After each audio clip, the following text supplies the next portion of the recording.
And so the Gabaga blade may literally be Shoma's trauma emotions, or at least the anger part of it, manifested into a sword. How's it going, everybody? I'm Zach, and today we're going to be doing a breakdown of Kamen Rider Gavv Episode 1.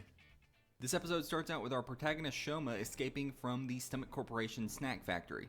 We get our first look at the Stomach Corporation logo, and this language here at the bottom is actually the alphabet of the Granite world. It's an alphabet that was made up for the show. Someone on Twitter has actually already figured out how to translate this language. It's basically just meshed up katakana characters, and then they correlate to just a letter of the English alphabet, or at least that's what it seems like so far. And of course, here on the Stomach Corporation logo, these characters just say the word stomach. Yeah, the person who figured out how to translate this was VGZ083 on Twitter. We get our first look at the Stomach Corporation agents. The production notes for this episode make reference to the fact that the agents and all of the JUCIY are voiced by the same couple of actors. But they also make an odd reference to the fact that the agents and the JUCIY look nothing alike. It may just be a joke that doesn't translate correctly, but I think they may be suggesting that there's a connection between the two. He escapes to this weird backrooms door dimension. He has a brief skirmish with Stomach Corporation agents, and in this we see that he's fast enough to dodge bullets. But we also see that the Stomach Corporation agents are strong and fast enough to bust through a concrete wall and deflect a bullet by hand. And then Shoma escapes to Earth through a Monsters Inc. door. Unfortunately for him, that door is connected to the side of an airplane. We then find out that Earth is where Shoma's mother came from, meaning that he's most likely half human. Shoma is found washed up on the beach the next morning by a kid named Hajime. Hajime takes Shoma to his hideout, and Shoma follows him around like a little lost dog. In the production notes, they say it's intentional that Shoma has a dog-like personality, and that he's actually going to be passed around from person to person and picked up every now and then like a stray.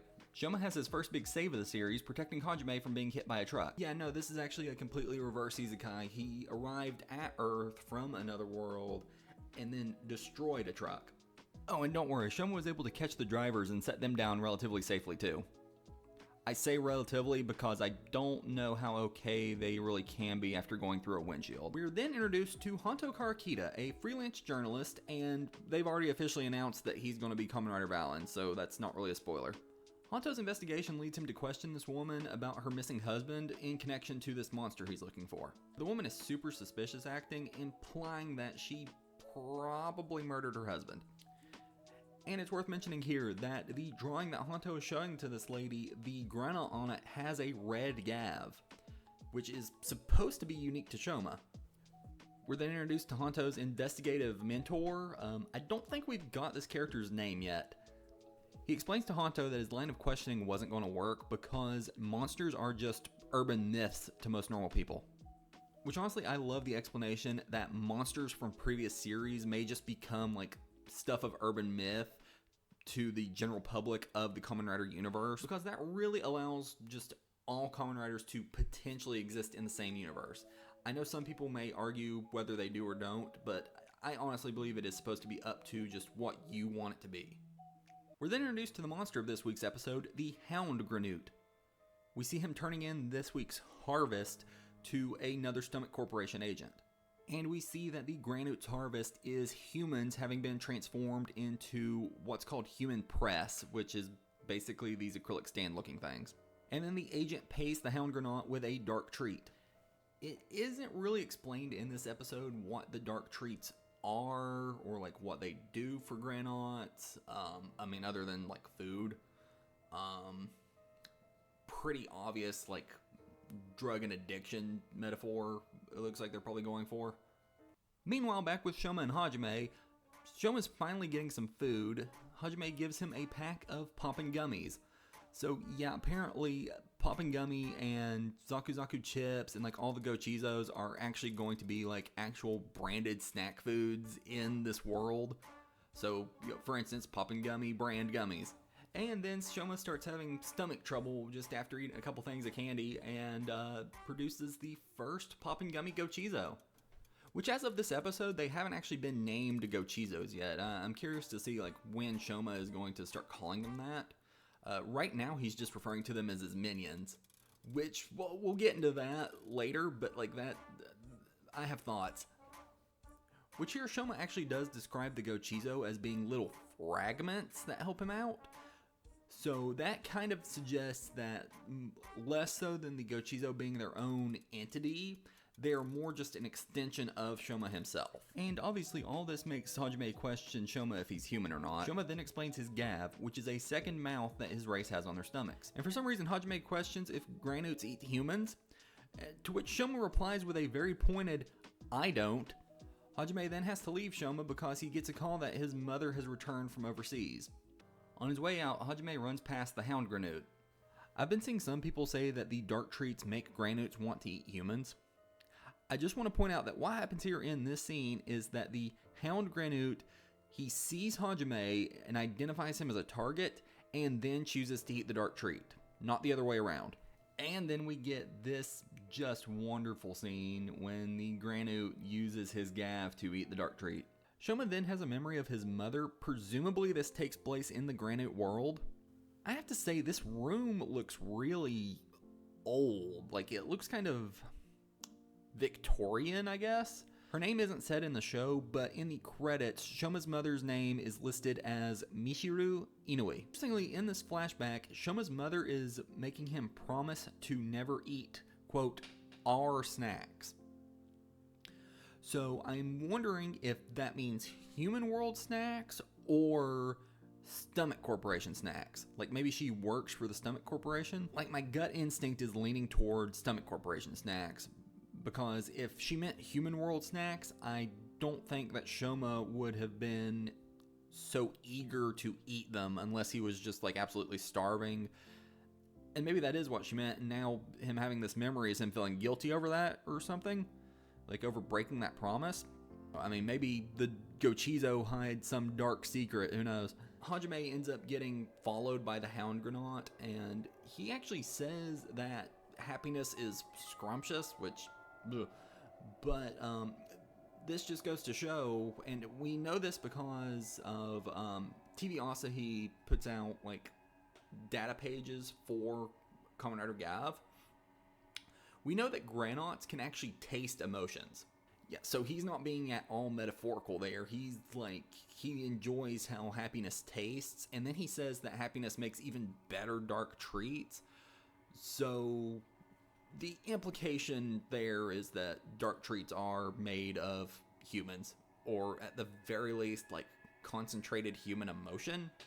And then we get our first good look at what a just normal Granoots Gavv looks like, which, yay, body horror.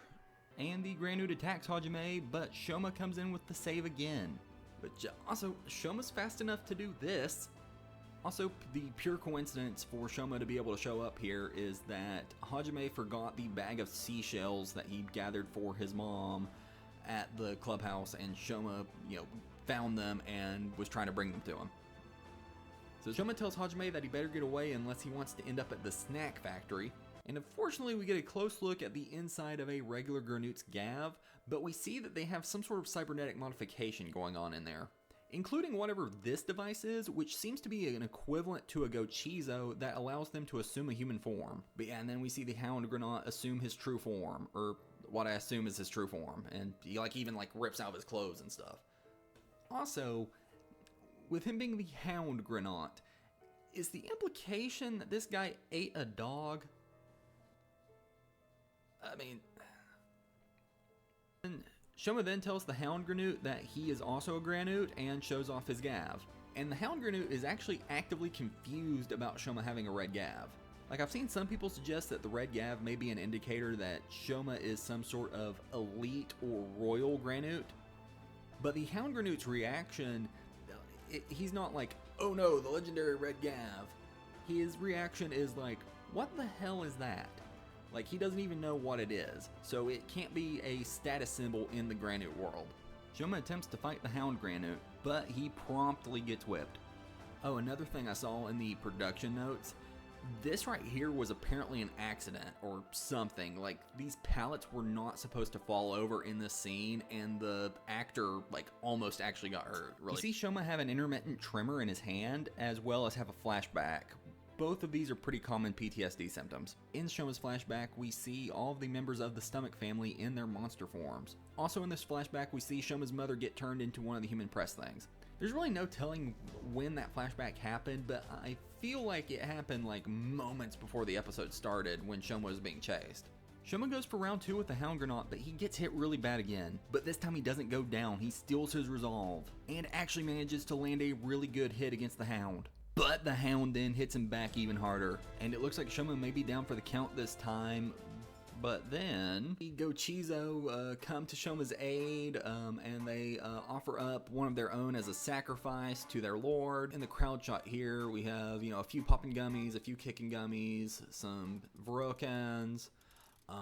The cookie JUCIY, which we didn't have a name for until recently. Like the sounds for the driver, a lot of them leaked, and so there's a cookie JUCIY, which I'm guessing is what this is.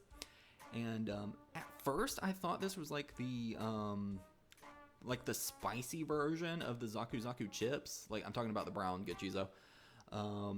But looking at it closer, it's like the senbei, or I think that's what it's called, the senbei JUCIY, which is like the rice cracker.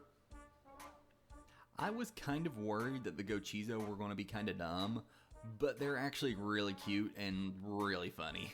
And then Shoma begins to transform into Gavv, which there's enough details in his transformation that I could make a video on its own, which I'm probably going to do that. And Shoma finally becomes Kamen Rider Gavv, and I love this scene. The slow-mo shot, the music popping off like a party. Unfortunately, I can't show you any of these scenes in motion or play any of the actual music because anytime I have tried, it gets hit by the system. So yeah, unfortunately, this basically has to be a slideshow. But yeah, talking about the music and it being like a party, the JUCIY are even partying down here around their feet as they're fighting. It's hilarious. And Shoma's first thought after transforming is, so this is the power of my minions. Or more specifically, so this is the power my minions can give me. Alright, now we're into like the bulk of the proper fight scene. Okay, so here I just want to point out, we see the Hound Granat punch him in the Gummy armor, and pretty much immediately sees that impact damage doesn't really do anything anymore. And we can see from that point on, he switches to using his claws to do like cutting damage, which seemingly is more effective on Gav's armor. Which also, this scene here, the production notes actually said like all these little like water droplets coming off of Gav's armor when it breaks, that's actually not CGI, that's a practical effect. Like they're pretty much just like, they're shooting like little water beads, like basically Orbeez at him to get the shot.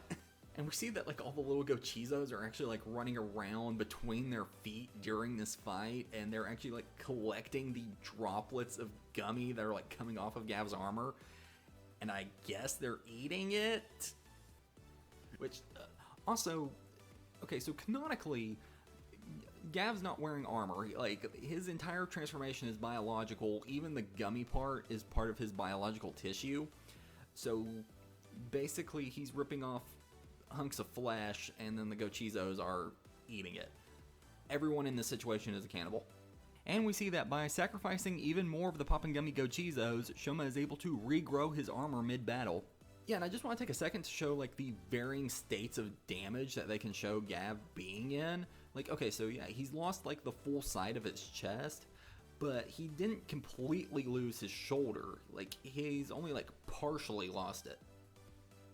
So like they can do like full and partial damage, which is, I think that's neat. Okay, and then we have this scene where Hajime's mother shows up and calls Shoma and the Hound Granat both monsters. And there's Gavv blocking the hit for him like a real hero.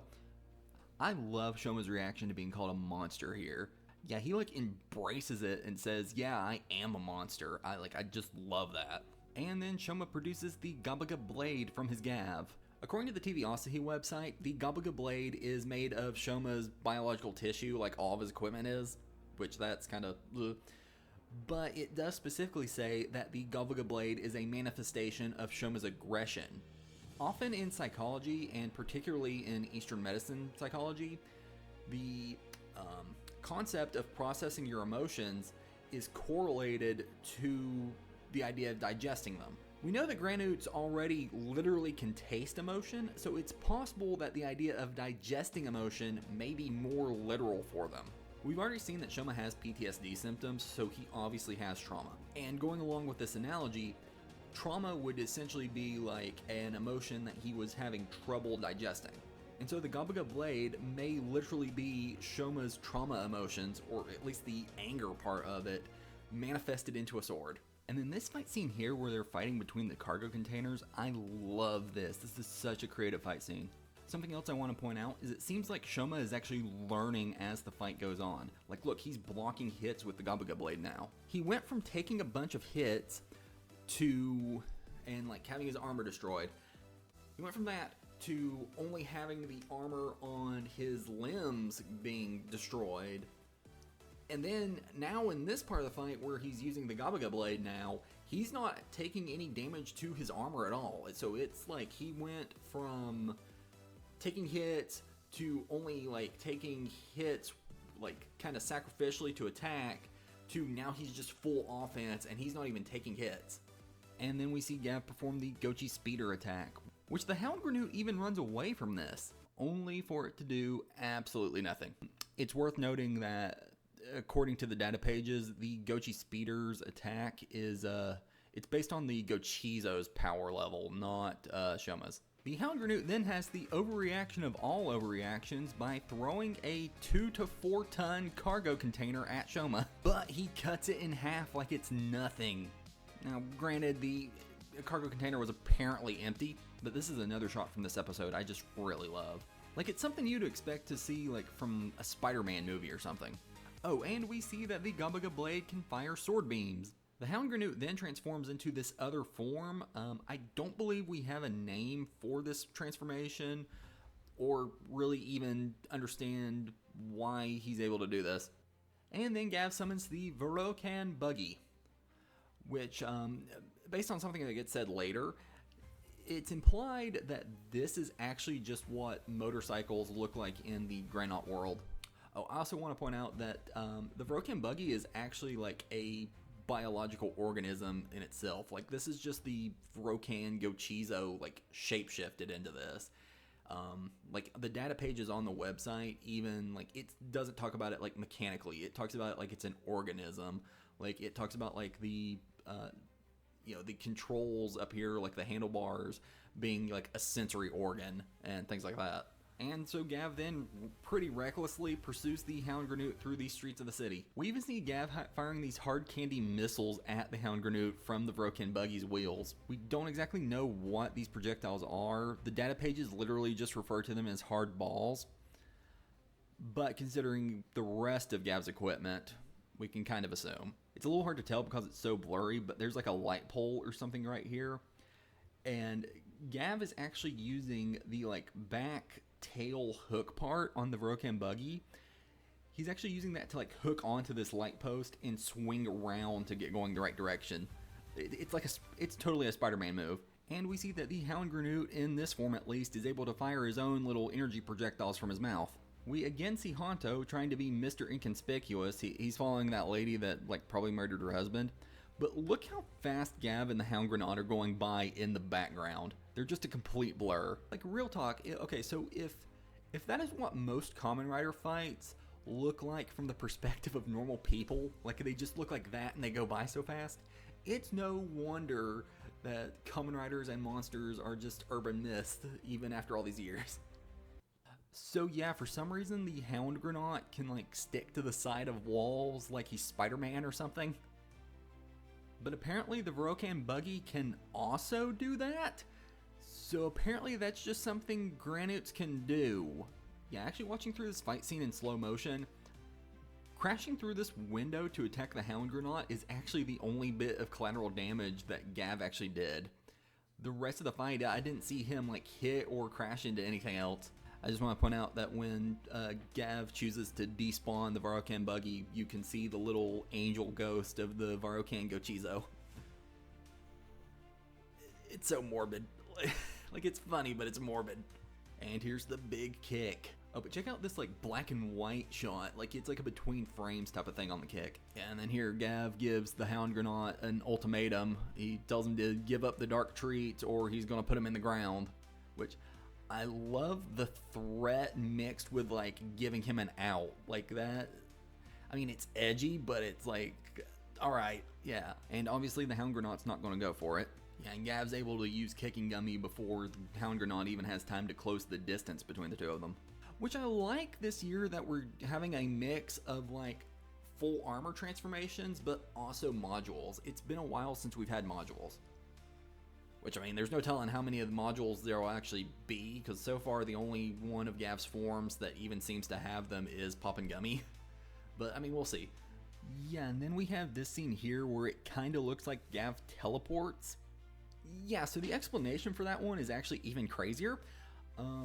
Apparently, Gavv can just like disperse his body into, well, they call it granules, but it's like, you know, basically like he can just like disperse his cells or molecules or whatever, and then just like move around invisibly as a cloud of just particles and then reform. So yeah, that's something he can do. And now we have the actual big kick. This is another shot I just love, like the freaking glow on Gav's eyes. And then, you know, the Hound Granat just explodes into gummies and it rains down like, well, I mean, it's like fireworks. It adds to like the party aesthetic. I just love the vibes of this season already. And there's the ghost of kicking Gummy leaving the body. It's so morbid. And with the Hound Granut destroyed, Shoma realizes that he finally protected somebody. And then at the end, Hajime returns to his hideout, finds out that Shoma has left, and he left a note for him. Yeah, Shoma's note left in purple crayon. I saw somebody on Twitter saying that there's like 3 different alphabets being used in this. Like, most of it is in hiragana. And then, like, he was able to write the word mom in kanji. And then Shoma, for his own name, he was only able to sign it in katakana, which is, my understanding, is like the simplest form, while kanji is like the most difficult. There's not really like a good equivalent to explain it for like English, but like, basically it would be like if the whole note was written in like okay cursive, I guess, and then just the word mom was written in like really beautiful calligraphy, and then the name signature was just written in print. That would be like the close to the equivalent I can think of. But yeah, Shoma's note basically says, I didn't know your name, but I overheard your mom say it, and then I'll try to keep my secret identity. Thanks for saving me when I was starving. By the way, I took all your food. Bye. Yeah, and then Hajime just rips up the note, and he's like, leaving evidence behind, you idiot. But he is like crying as he does it. Shoma then sees this guy driving by on a motorcycle and realizes that that's what motorcycles are supposed to look like on Earth. But yeah, seeing that makes Shoma realize that like, oh, that's what motorcycles look like in the human world. And then he just, you know, automatically sacrifices another broken JUCIY to create just his own motorcycle, like complete with a helmet and everything, which also, like, okay, first of all, clearly this power is just based off of Shoma's imagination, not the JUCIY's, because like that broken JUCIY, the first one, there's no way it knew what a Granite World buggy or whatever looked like. That was just, you know, in Shoma's mind. But also, like, what are the limits of this power? Because based on this, it seems like Roken can just transform into any sort of vehicle. And, like, we know because of marketing, there's a Roken mech suit later. Like, what is the limits? Can Vrokan become a fighter jet? Can Vrokan become a spaceship? Like, what's the limits? And we end the episode with a time skip to 1 week later, and the female lead, Sachika Amane, is finding Shoma, you know, passed out in the dirt again. Okay, so just some quick final thoughts. One, the connection between the Stomachy Corporation agents and the Gochizos. It definitely seems like the production notes were trying to hint that there was a connection. It just really, it's a question of if it's literal or like symbolism. Like if it's supposed to be literal, then maybe that means that like if the Gochizo are around long enough that they'll eventually grow into being like the agents. Like, is that super weird? Or like can you imagine like one episode they finally unmask the agents and it's just like rah! Like it's a big Gochizo head. Like that was dumb. Or it may be a metaphorical connection because right now Shoma is referring to the Gochizo as his minions, and also he's just like blatantly, rapidly, killing them by using them, which granted they are consenting to that and willingly like sacrificing themselves up for some reason. But like, I don't know, they may be trying to wring like a employee-employer metaphor out of that, or like a parenting metaphor. I have no idea, because like all of the marketing says that all of the data pages say that Shoma considers the Gochizo to be his family, but this episode it doesn't seem like. He's just like blatantly killing them, and he refers to them as his minions, which kind of says more that he just sees them as tools.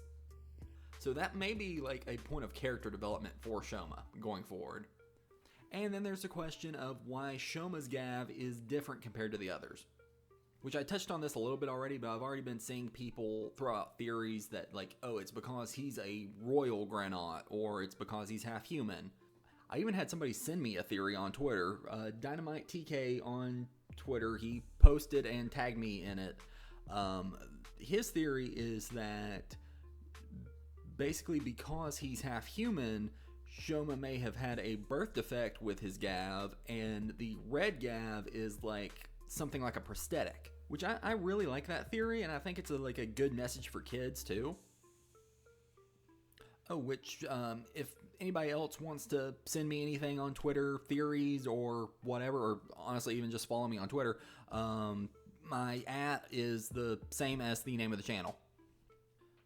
Or honestly, you can just leave your theories in the comments of this video, because I try and read all the comments. But alright, that does it for today, everybody.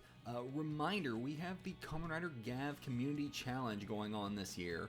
Every week we have a new nutrition, health, fitness, something in that domain type of challenge going on. The challenge for this first week is just staying hydrated. Just drink extra water. That's all we're doing. It's just simple challenges. We're not doing anything crazy yet. The challenges will never involve doing anything too physically strenuous. The idea is, just getting healthier and doing things that like pretty much anybody at any level of health can actually do. Anyway, keep a lookout for other videos, possibly sometime in the next couple weeks. I'm planning a video going over all of the Gochizo that we know about already, and a breakdown of Kamen Rider Gavv's transformation and the lore of how it works. And then, of course, next week we will be back with episode 2. See you then.